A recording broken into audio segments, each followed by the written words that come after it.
So here is going to be an example of doing a loft with the text tool. I'm going to make a sketch. I'll start here on the XY plane, and we'll be using the text tool here. When you click and place, it doesn't really matter where it goes. What you put in here is what's going to show up, and it comes in pretty small, so I'm going to make mine a little bit bigger here. I'm going to make it be 75, and you can choose different fonts that you'd like. I'm just going to do this quick and fast and just keep the same Arial font. You can move this around and you can change the angle. Right now I'll just leave it right here and click OK. And so that's my first letter.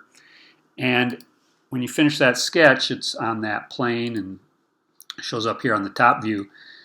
Now you know to make a loft you have to have another plane up above it. So if you right click here, I thought I could get it. Sometimes it works, sometimes not. So I need to construct an offset plane.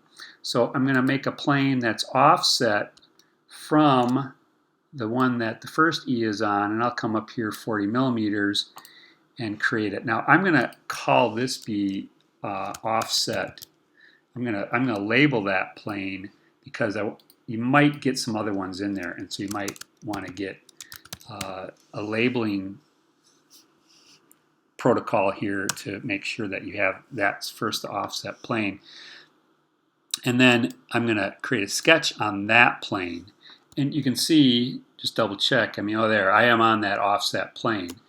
And I'll rotate this back around to the top view, and I'm going to put another text in here.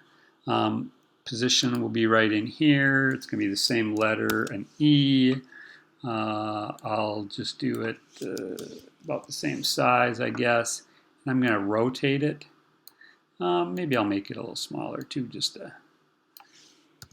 and so I'm going to loft from the first E to the second E. So there they are, and I finished the sketch.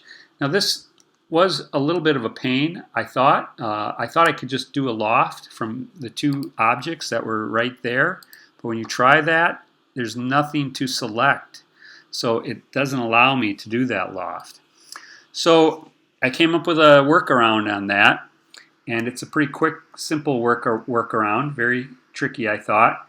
So what I'm going to do is I'm just going to extrude this just a little bit, 0.1.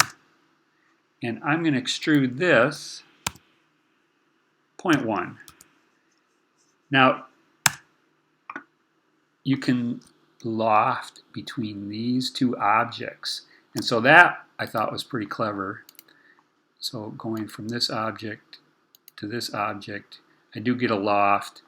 And it's not so complicated that it self-intersects, and so the loft comes out, works nicely. And I have a stylized E that if you wanted to do 3D printing or something, it might turn out and look pretty nice to do that. You could even fillet it or do some other modifications with it if you wanted to. But that's the little trick, is you can't just go from the sketch of the text. You have to turn it into a tiny little solid body and then loft between those.